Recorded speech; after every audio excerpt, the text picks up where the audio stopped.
মৃত্যুৱে আমাৰ সপোনবোৰ কাঢ়ি নিয়ে এইটো চিৰসত্য তথাপিও কিছুমান অভাৱনীয় অকাল মৃত্যু সঁচাকৈয়ে অসহনীয় আৰু অতি বেদনাদায়ক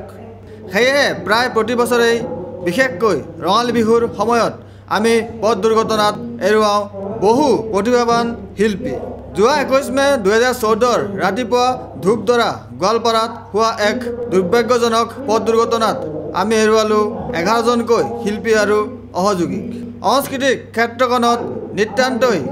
এক অপূৰণীয় ক্ষতি গতিকে অসম চৰকাৰৰ আছে এটা উখিয়া সাংস্কৃতিক মন্ত্ৰালয় লগতে আছে বিভিন্ন বেচৰকাৰী সংগঠন কিন্তু পৰিতাপৰ কথা চৰকাৰ বা সংগঠনসমূহৰ কোনো ধৰণৰ নিৰ্দেশনা বা কাৰ্যসূচী নাই যাৰ দ্বাৰা সংঘাতময় পৰিৱেশৰ সন্মুখীন হোৱা শিল্পী আৰু পৰিয়ালে সকাহ পাব পাৰে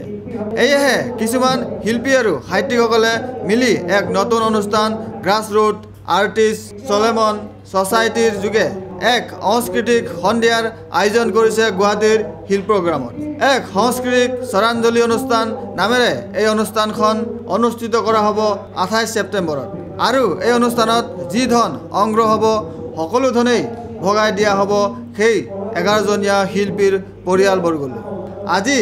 এক সংবাদমেলত সাংবাদিকৰ আগত ছ'চাইটিৰ সভাপতি ৰে দেৱীয়াছে কয় আমাৰ এই অনুষ্ঠানটো এটা নতুন অনুষ্ঠান আৰু এই অনুষ্ঠানটো আমি কৰিবলৈ আগবাঢ়ি আহিছোঁ এই কাৰণে যে আমি সাধাৰণতে দেখা পাওঁ বিশেষকৈ ৰঙালী বিহুৰ সময়ত আমি আমাৰ বহুতো প্ৰতিভাৱান শিল্পীক হেৰুৱাওঁ বিশেষকৈ পথ দুৰ্ঘটনাত আৰু এইটো অতিকৈ দুৰ্ভাগ্যজনক কথা আৰু তেওঁলোকৰ দুৰ্ঘটনাত মৃত্যু হোৱাৰ পিছত আটাইতকৈ দুখ লগা কথা হ'ল যে তেখেতসকলৰ পৰিয়ালৰ প্ৰতি আমাৰ কাৰোৱে দায়িত্ববোধ নাই চৰকাৰৰ নাই জনসাধাৰণৰ নাই অথচ এইসকল শিল্পীয়ে আজীৱন জনসাধাৰণৰ সেৱা আগবঢ়া যায় আৰু জনসাধাৰণৰ মনোৰঞ্জন কৰি যায় তেওঁলোকৰ কোনো অভিযোগ নাথাকে তেওঁলোকে নীৰৱে জনসাধাৰণৰ সেৱা কৰে মনোৰঞ্জন দিয়ে অথচ আমি সাধাৰণ নাগৰিকে বা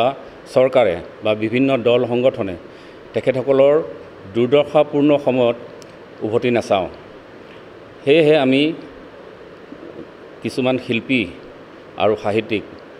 লগ লাগি এটা সিদ্ধান্তত উপনীত হ'লোঁ যে আমি এটা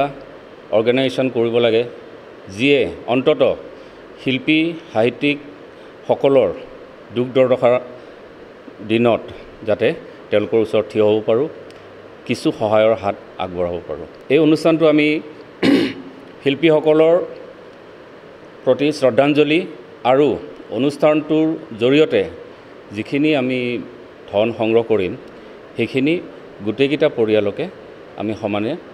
বিতৰণ কৰিম বুলি আশা ৰাখিছোঁ অনুষ্ঠানত গীত পৰিৱেশন কৰিব আমাৰ অসমৰ আটাইবোৰ যশস্বী শিল্পী যেনে জুবিন গাৰ্গ জেপি দাস দীপেন বৰুৱা মৌচুমী চহৰীয়া তৰালী শৰ্মা জুবলি আৰু প্ৰিয়ংকা ভৰালী প্ৰমুখ্যে কুল বৰুৱাও থাকিব মুঠতে আটাইবোৰ শিল্পী থাকিব আৰু আমাৰ মেঘালয়ৰ শ্বিলঙৰ পৰা লু মাজাও তেখেতে সন্মতি প্ৰদান কৰিছে তেখেতে খুবেই ভাল পাইছে এই অনুষ্ঠানত অংশগ্ৰহণ কৰিব বুলি তেখেতে আমাক সন্মতি প্ৰদান কৰিছে video' journalist Sushanta Das Sentinel news Guwahati